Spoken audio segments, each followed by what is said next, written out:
사랑하는 성도 여러분, 요즘 많이 힘드시죠? 코로나19 사태가 장기화되면서 일상에 많은 변화들이 생겼습니다. 영국의 한 연구에 의하면은 평상시 부부가 함께 보내는 시간이 하루에는 90분 정도였다라고 그럽니다. 그런데 이 코로나19 사태 이후에는 물론 영국의 경우이긴 합니다.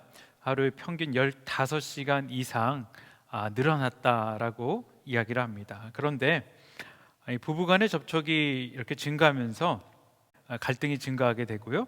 그로 인하여서 이혼으로 이어지는 사례가 많아졌다라고 이야기합니다. 그래서 코로나 이혼이라는 단어도 생겨났다라고 이야기합니다.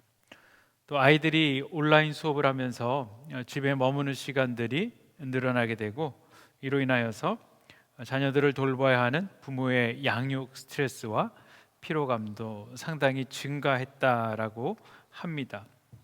뿐만 아니고 무엇보다도 수익 감소 및 경기 침체로 인한 스트레스는 가족 간의 갈등을 더욱 심화시킬 수 있다라고 합니다. 우리 성도님들은 또 혼자 계신 분들을 가끔 전화 신방을 하면은 우울증이 좀 생기는 것 같다라고 말씀하시는 분들도 계십니다. 사실 이 세상 그 누구도 인생의 무거운 짐을 안 진 사람은 없습니다. 우리 어린 아이들도 세상이 너무 힘들다라고 이야기를 합니다. 짐의 내용과 무게의 문제이지 인생의 짐을 다 짊어지고 살아갑니다. 가난한 사람도 부자들도 병든 사람이든 건강한 사람도 각자가 느끼는 무거운 인생의 짐이 다 있습니다. 사람들은 자기의 인생의 무거운 그 짐을 벗어버리기 위하여서 술집에 찾아가 술을 마시는 사람들도 있습니다. 어떤 사람들은 정말 마약에 자기 몸을 맡기는 사람들도 있고요. 음란함과 방탕함에 빠지고 사치와 향락 속에서 쉼을 찾으려고 하지만 그곳 가운데서는 쉼을 찾을 수가 없습니다. 네, 사랑하는 성도 여러분, 이 힘든 상황 가운데 우리가 느끼는 공통된 감정은 우리 모두는 다 쉼이 필요하다라는 것이죠. 우리는 정신적인 쉼들도 필요하고 육신의 쉼도 필요합니다. 우리가 어디서 어떻게 이 쉼을 얻을 수 있을까요? 우리 다 같이 마태복음 11장 28절로 30절까지 말씀을 보겠습니다. 수고하고 무거운 짐진 자들아 다 내게로 오라. 내가 너희를 쉬게 하리라. 나는 마음이 온유하고 겸손하니 나의 멍에를 메고 내게 배우라. 그리하면 너희 마음이 쉼을 얻으리니 이는 내 멍에는 쉽고 내 짐은 가벼우니라 하시니라. 예수님은 오늘 본문의 말씀을 통하여서 수고하고 무거운 짐진 자들아 다 내게로 오라. 내가 너희를 쉬게 하리라고 말씀하십니다. 본문에서 말하는 이 수고는 육체적으로 힘들고 지친 상태를 이야기합니다. 뿐만 아니고 이 수고는 감정적으로 용기를 잃고 낙심한 상태를 말합니다.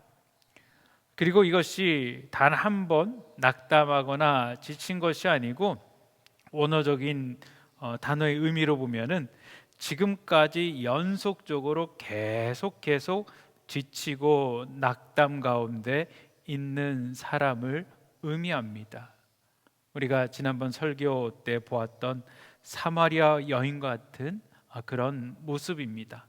12년간 혈루증을 앓은 여인과 같은 그런 수고의 짐을 지고 살아가는 사람입니다. 그리고 짐진 자는 자신의 의지가 아닌 누군가에 의해서 무거운 짐이 지워진 사람들을 의미합니다. 우리 모든 인생들은 우리가 원치 않지만 사망의 짐을 짊어지고 살아가고 있습니다. 또한 죄의 짐을 짊어지고 살아가죠. 많이 보이진 않지만 여전히 귀신에게 눌려 살아가고 있는 사람들이 있습니다. 예수님 당시에는 로마 식민지에서 육체적으로 정신적으로 지치고 쇠잔한 사람들이 있었습니다. 물론 지금은 우리가 식민지 시대를 살아가지 않지만 우리가 아주 여러 가지 많은 것들로 인하여서 우리의 육체적으로 정신적으로 지치고 쇠잔해하며 살아가고 있는 사람들이 많습니다. 우리 예수님은 바로 이들을 향하여서 수고하고 무거운 짐진 자들아 다 내게로 오라라고 말씀하십니다. 그리고 내가 너희를 쉬게 하리라라고 말씀하십니다.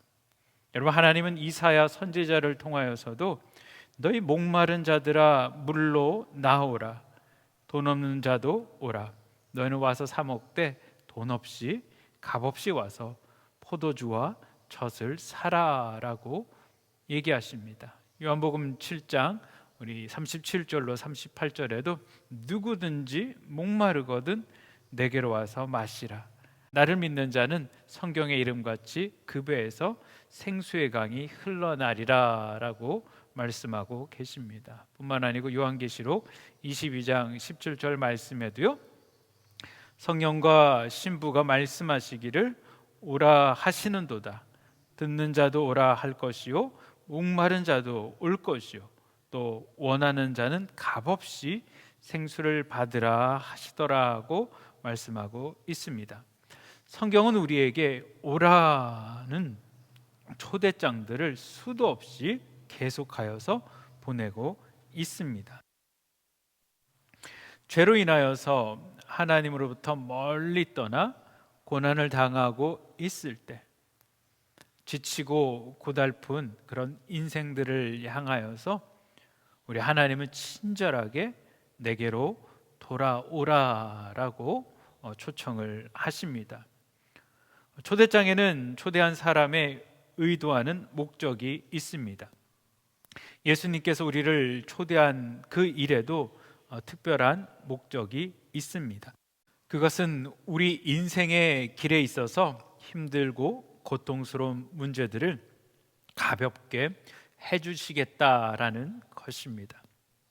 문제를 해결하여 주심으로 말미암아 우리를 편히 쉬게 해주시겠다라는 뜻입니다. 예레미야 31장 25절에도 고난 가운데 있던 그 민족을 향하여서 우리 하나님께서 하나님의 마음을 이렇게 전하십니다. 이는 내가 그 피곤한 심령을 만족해 하며 무릇 슬픈 심령을 상쾌케 하였음이니라. 사랑하는 우리 성도 여러분, 여러분이 이 예수님의 초대장을 받으시면은 어떻게 하시겠습니까? 관심이 없다라면은 그 초대장을 열지도 않고 그냥 어디에다 던져놓고 잊어버릴 것입니다. 하지만 이 초대에 관심이 있는 사람이라면 그 초대장을 열어보고 자세하게 살피고 달력에 표시를 하고, 또한 초대장도 잘 보이는 곳에 그렇게 둘 것입니다. 오늘 이 본문의 초대는요, 참 눈에 잘 보이는 곳에 놔두고 또한 표시도 하고 인용도 합니다. 저도 오늘 이 본문의 말씀을 기도할 때마다 선포를 하는 그런 말씀입니다. 오늘 본문의 말씀에는 예수님이 본문에 말씀하시는 예수님이 주시는 쉼을, 오늘 본문에서 말씀하시는 예수님이 주시는 쉼을 얻는 방법에 대하여서 여러분과 나누기를 원합니다. 첫째, 예수님이 주시는 쉼은 예수님을 믿는 믿음으로 얻는 것입니다. 수고하고 무거운 짐진 자들아 다 내게로 오라라고 말씀하고 있습니다. 주님은 내게 오라라고 말씀하십니다. 내게 오라라고 말씀하시는 이 뜻은 예수님을 믿으라라는 의미입니다. 예수님을 믿는 자에게 이 쉼을 허락하여 주신다라는 것이죠. 지난 주일 우리가 12년 동안 혈우증을 앓았던 여인에 대하여서 말씀을 나눴습니다. 수많은 사람들이 예수님을 만졌습니다. 그러나 치유를 받았던 그 사람은 이 믿음의 여인 한 명뿐이었습니다. 여인이 예수님을 믿음으로 붙잡았을 때 쉼을 얻었던 것입니다. 마찬가지로 예수님은 믿는 자에게 바로 이 쉼을 주신다라는 것이죠. 우리는 먼저 예수님이 그리스도 되심을 믿어야만 됩니다. 최우선적으로 우리는 하나님의 자녀가 되어야만 되는 것입니다. 그리스도는 구원자라는 의미를 갖고 있습니다. 여러분 한번 생각해 보시기를 바랍니다. 만약에 예수님이 계시지 않았다라면은 우리는 우리의 구원을 위하여서 지금도 여전히 무언가를 해야지 된다라고 생각을 할 것입니다. 예배를 빠지지 않고 드려야지 되고요. 또 헌금도 내고 11조도 내고 성경금도 내고 감사헌금도 내고 뿐만 아니고 하나님 얼굴에 참 보여주기 위하여서 금식도 하고 기도 생활도 하고 또한 율법을 철저하게 지키며 몸부림칠 것입니다. 어떤 종교처럼 삶의 한 부분을 선교사로 헌신하는 그런 일에도 나아갈 것입니다. 하나님이 원하시는 어떤 선행을 우리 스스로 해야만 구원을 얻을 수 있을 것 같다는 생각은 누구나 다 갖고 있습니다. 우리가 천주교 신자를 만나보면은 그들에게 복음을 증거할 때 그들은 행위로 구원을 받을 수 있다라는 생각을 많이 합니다. 그래서 천주교 신자들은 우리보다 더 많은 봉사와 선행을 이야기하고 또한 합니다. 왜 그러냐면은 그것들을 통하여서 하나님께서 우리에게 구원을 허락해 주신다라고 이야기하기 때문입니다. 그러나 그것은 내가 보고 남이 볼 때 만족할 수 있는 선이 될 수 있을지는 모르겠지만 하나님이 만족할 만한 100%의 선을 우리가 행할 수는 없습니다. 여러분, 우리는 그런 선을 행할 수 있는 능력의 존재가 아닙니다. 로마서 7장 22절로 24절에요. 내 속사람으로는 하나님의 법을 즐거워하되 내 지체 속에는 한 다른 법이 내 마음의 법과 싸워 내 지체 속에 있는 죄의 법 아래로 나를 사로잡아 오는 것을 보는도다. 오라, 나는 공고한 사람이로다. 이 사망의 몸에서 누가 나를 건져내랴라고 사도 바울은 이야기를 합니다. 어떻게 하면 내가 구원을 받을 수 있을까? 내가 무엇을 해야만 한다면 그것은 과연 무엇일까? 어떻게 해야만 하나님의 눈에 들 수 있을까? 여러분, 이런 생각을 한다라면은 우리 신앙생활이 이런 것이라면은 우린 너무나도 힘들고 머리가 아픕니다. 쉬지도 못하고 아무도 행할 수가 없기 때문입니다. 우리에게는 그런 능력이 없습니다. 여러분, 이런 우리를 보시고 우리 예수님께서는 분명하게 약속하고 계십니다. 수고하고 무거운 짐진 자들아, 다 내게로 오라. 내가 너희를 쉬게 하리라라는 것이죠. 바리새인과 서기관들이 말하는 그것들을 지키기 위해서 정말 있는 힘을 다하고 죽도록 힘을 다하여도 절대 구원을 얻을 수 없는 그들을 향하여서 우리 주님께서는 율법에서 말하는 그 모든 것들은 주님께서 이루시겠다, 주님께서 완성하시겠다라고 말씀하십니다. 그러면서 너희는 다만 믿으라라는 것이죠. 내게로 와서 나를 믿으라. 그러면 너희가 쉼을 얻고 구원을 얻는다라는 것입니다. 예수님을 믿기만 하면 그 영혼이 자연적으로 쉼을 얻을 수 있다라고 말씀하십니다. 예수님을 믿음을 통하여서 우리의 마음에 있던 무거운 짐들을 우리가 떨쳐낼 수 있습니다. 주는 그리스도시요 하나님의 아들입니다라고 참된 믿음의 고백을 하는 것입니다. 우리가 예수님을 마음으로 믿어 입술로 고백할 때 우리는 하나님의 자녀가 됩니다. 우리가 믿을 때 예수님은 풍랑을 만나 밤새도록 고생하는 우리에게 찾아오셔서 내니 두려워 말라라고 말씀하십니다.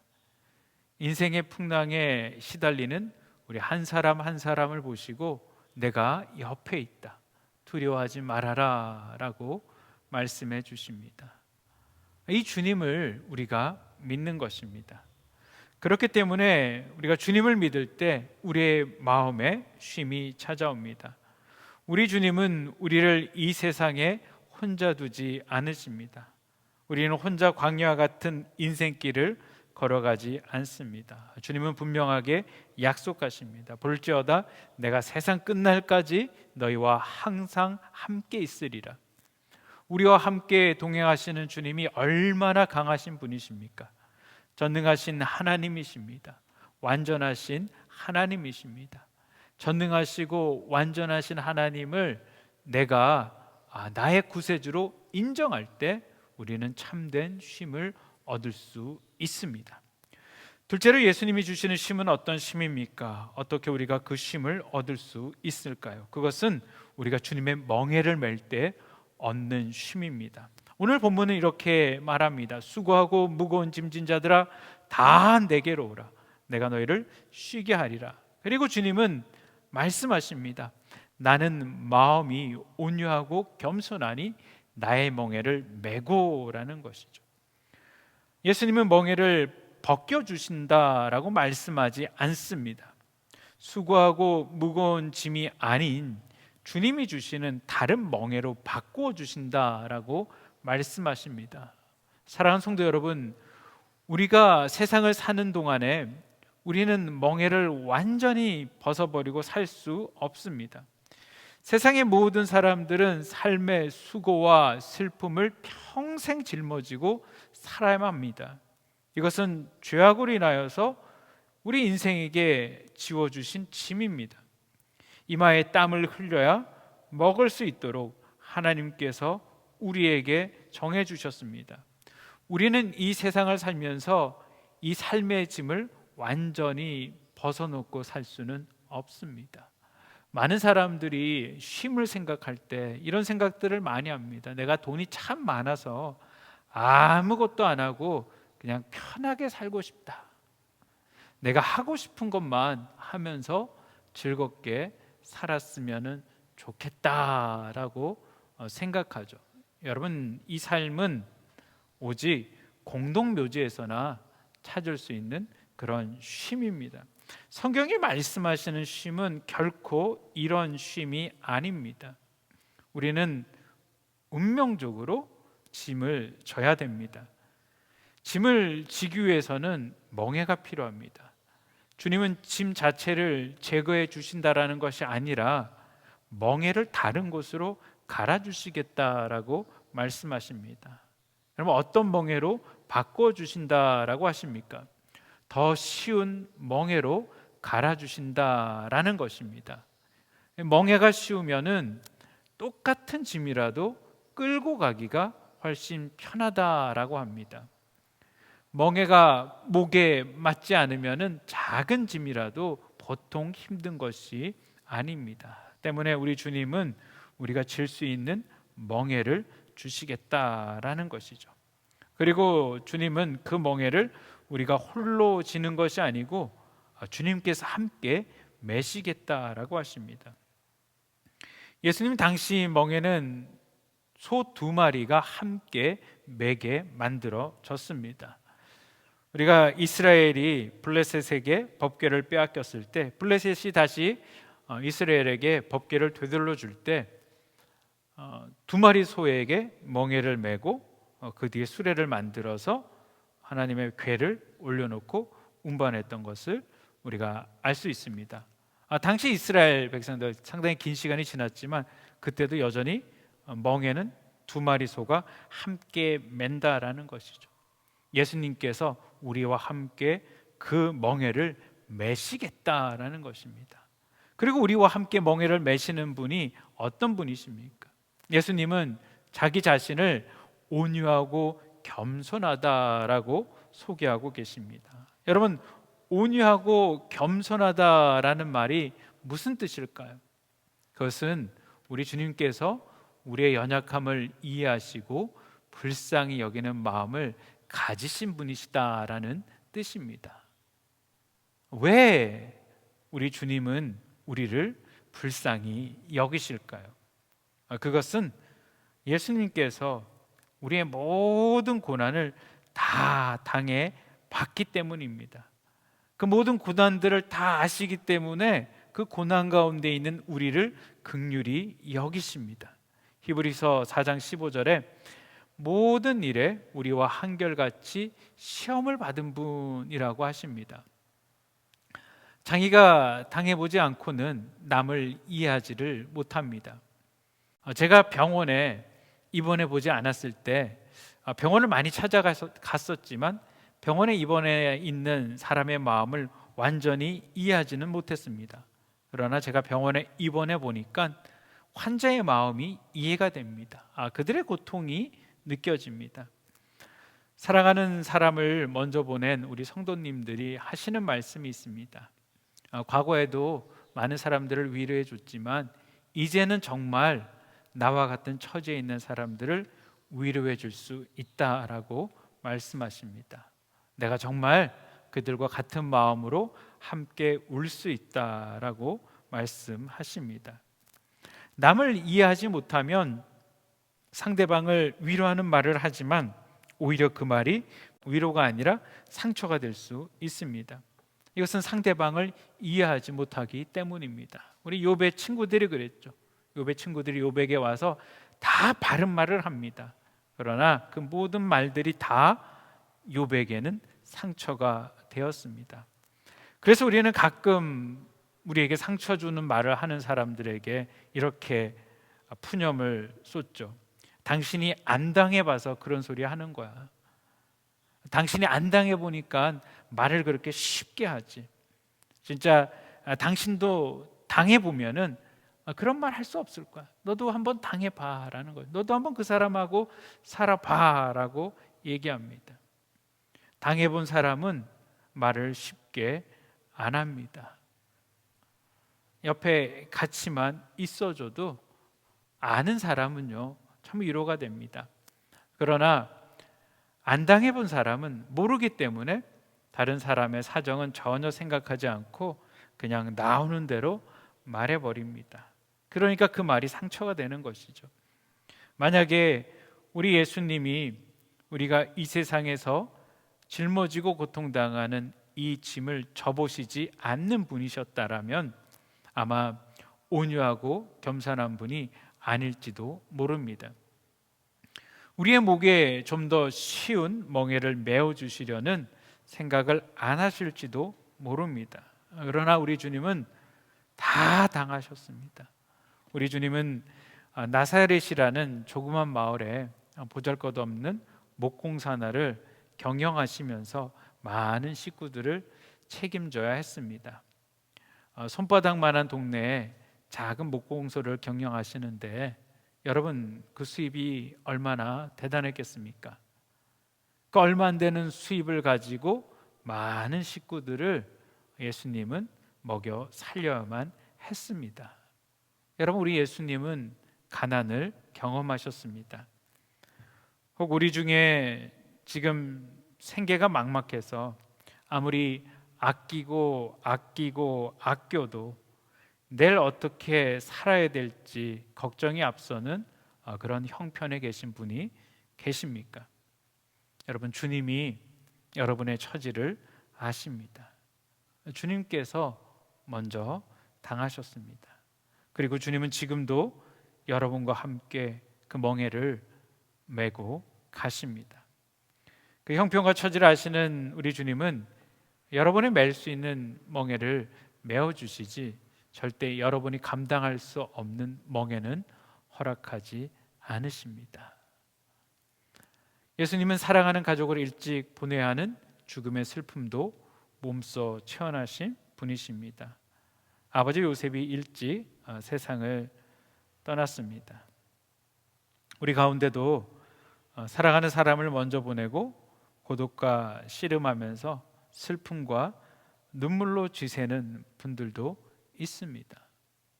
사랑하는 성도 여러분, 주님은 여러분의 그 슬픔을 아십니다. 주님은 그 마음의 눈물을 아십니다. 그렇기 때문에 우리가 주님을 찾고 주님 앞에 나아가면 주님이 모든 것들을 다 아시기 때문에 우리를 위로해 주시고 우리의 멍에를 가볍게 해 주십니다. 또한 주님은 조롱과 비판도 받으셨습니다. 억울한 재판을 받으셨고 또 억울한 죽음을 당하기까지 하셨습니다. 그러므로 예수님은 우리 인간이 짊어지고 있는 모든 짐을 스스로 짊어지고 체험하셨다라고 말할 수 있습니다. 한 개인이 이 세상에서 당할 수 있는 모든 고난의 짐을 다 짊어지셨습니다. 아니, 우리보다 더한 그런 고난들을 우리 주님은 다 당하셨습니다. 그렇기 때문에 우리 주님은 우리를 대하실 때마다 온유하고 겸손한 분이 되셔서 우리를 위로해 주십니다. 그리고 우리가 주님 앞에 나아갈 때마다 주님은 내가 안다, 내가 안다, 다 안다라고 우리를 위로해 주시죠. 우리가 한 가지 생각해 볼 것이 있습니다. 여러분, 위로의 주님께서 우리가 어떻게 우리의 짐을 가볍게 해주실까라는 것이죠. 그것은 우리가 현실을 바라보는 시각을 바꾸어 주시는 것입니다. 사랑하는 성도 여러분, 우리가 예수님을 아무리 잘 믿는다고 해도 현실이 순간적으로 우리에게 좋게 다 바뀌는 것은 아닙니다. 사마리아 여인이 예수님을 구세주로 믿었지만, 구세주로 영접했지만 여전히 그 여인의 현실, 여인의 환경은 바뀐 것이 없습니다. 예수님을 믿고 우리 중에는 여전히 가난의 문제, 자녀의 문제, 건강의 문제로 기도하고 계시는 분들이 있습니다. 우리는 항상 바뀌지 않는 현실을 목전에 두고 살고 있습니다. 날마다 일어나면 그 문제가 여전히 나를 괴롭힐 수 있습니다. 날마다 눈을 뜨면 지겹게 반복되는 일을 계속 해야 됩니다. 직장에 가면은 상황도 하나도 바뀌지 않았습니다. 이렇게 바뀌지 않는 세상을 사는 사람들은 어떻게 반응을 합니까? 내가 정말 죽지 못해서 산다라고 이야기하는 사람들 있습니다. 어떤 극단으로 가면은 너 죽고 나 죽자라는 악한 마음을 품을 수도 있습니다. 세상에 많은 사람들이 이런 마음으로 삽니다. 아니, 우리가 예수님을 믿으면서도 어쩌면 우리도 모르게 체념하면서 그렇게 살아갈 수 있습니다. 그러나 우리가 예수님을 인격적으로 만나게 되면은요, 여러분, 다른 것이 변하는 것이 아니고 우리가 현실의 문제를 보는 우리의 눈의 시각이 달라집니다. 죽지 못해 살았던 인생이 아니고요, 내가 내 존재의 가치를 깨달음을 통하여서 이제 내가 하나님의 영광을 위해서 사는 인생이구나라는 것을 새롭게 발견합니다. 그것을 우리 예수님께서 눈뜨게 해주십니다. 로마서 14장 8절에 우리가 살아도 주를 위해 살고 죽어도 주를 위해 죽나니 그러므로 사나 죽으나 우리가 주의 것이로다. 여러분, 바울이 이런 고백을 할 수 있었던 것은 무엇입니까? 그것은 하나님께서 그에게 그렇게 세상을 바라볼 수 있는 눈을 허락해 주셨기 때문입니다. 나의 현실을 해석하는 생각이 여러분 달라지는 것입니다. 여러분, 이렇게 달라진 생각을 가지고 세상을 바라보면은 모든 것들이 달라집니다. 변하지 않는 상황이지만, 바뀐 것이 아무것도 없지만 우리 안에 소망이 생깁니다. 내 안에 저 깊숙한 곳에서 믿음의 음성이 들립니다. 어렵고 힘든 상황 가운데 있지만, 과거 같으면 절망할 수밖에 없는 그런 상황이지만 어떤 믿음의 음성이 들립니까? 하나님이 잘 해결해 주실 거야. 우리 하나님께서 틀림없어 모든 것을 협력하여서 선을 이루시는 하나님이라고 말씀하셨기 때문에 하나님께서 분명히 약속해 주셨으니까 지켜 주실 거야 라는 믿음이 생겨나는 것이죠. 나도 모르게 여러분 그런 생각이 드는 것입니다. 견디기 어려운 시련을 만나도 하나님께서 이것이 나에게 유익하니까 분명 허락하셨을 거야 라고 생각하죠. 여기도 분명히 무슨 하나님의 뜻이 있을 거야 라고 생각합니다. 그런 가운데 감사할 수 없는 상황 속에서도 감사할 것을 찾고 주님이 주신 은혜로 나는 얼마든지 견딜 수 있어 라는 생각을 하면은 여러분 우리의 멍에가 가벼워지는 것입니다. 다른 것은 변한 것이 아무것도 없습니다. 오히려 더 상황은 어려워질 수 있습니다. 그러나 내가 그 문제를 바라보는 눈, 그것들이 바뀔 때 여러분 더 이상 우리는 무거운 가운데 살아가지 않습니다. 주님이 함께 멍에를 메고 계십니다. 이제 더 이상 그것은 내 문제가 아닙니다. 주님의 문제입니다. 그렇기 때문에 우리 주님께서 해결해 주십니다. 세 번째로 주님이 주시는 쉼은 무엇입니까? 그것은 예수님을 배우는 데 얻는 것입니다. 29절에 내 멍에를 메고 내게 배우라고 말씀하십니다. 배우라는 것은 순종을 의미합니다. 요한복음 13장 15절에 내가 너에게 행한 것 같이 너희도 행하게 하려 하여 본을 보였노라 라고 말씀하십니다. 주님은 우리가 주님의 삶을 보고 배우며 그 삶을 살기를 원하십니다. 우리가 날마다 말씀을 묵상하며 그 말씀을 읽는 이유가 무엇입니까? 순종하기 위해서입니다. 우리가 주일마다 와서 예배 중에 말씀을 듣는 이유가 무엇입니까? 그것은 다른 것이 아니고 우리가 말씀대로 살기 위해서입니다. 저도 기도할 때마다 하나님 이 말씀이 힘이 되고 소망이 되며 나로 말씀 가운데 살아가게 하여 주십시오라고 기도합니다. 그런데 우리의 삶에는 순종하지 못할 때가 많습니다. 그런데 참 신기한 것은 우리가 불순종할 때 우리의 마음에 있는 쉼이 다 흐트러져 버리는 것입니다. 마음의 평안이 없어집니다.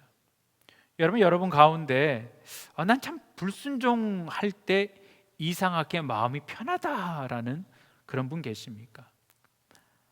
내가 하나님 앞에 불순종하는 그때 나한테 참 쉼이 찾아온다라는 분이 계십니까? 여러분 우리가 하나님 말씀에 순종하지 않을 때 불안해집니다. 예수 믿는 사람들이 주님이 주시는 마음의 평안을 자꾸 잃어버리는 이유는 우리가 진리를 몰라서가 아닙니다.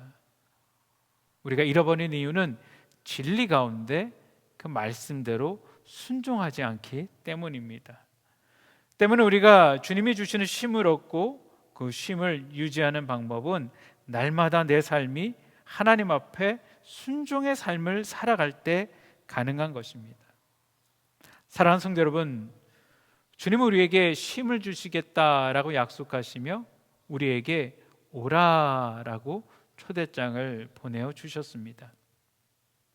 우리가 주님의 그 초대장을 열어 그 초대에 응하는 방법은 예수님을 하나님의 아들로 구원자로 믿을 때 이 쉼은 우리의 것이 됩니다. 그리고 두 번째로 주님이 메어주시는 그 주님의 멍에를 우리가 함께 맬 때 우리는 이 쉼을 얻을 수 있습니다. 주님은 우리의 멍에를 더 쉬운 것으로 바꾸어 주십니다.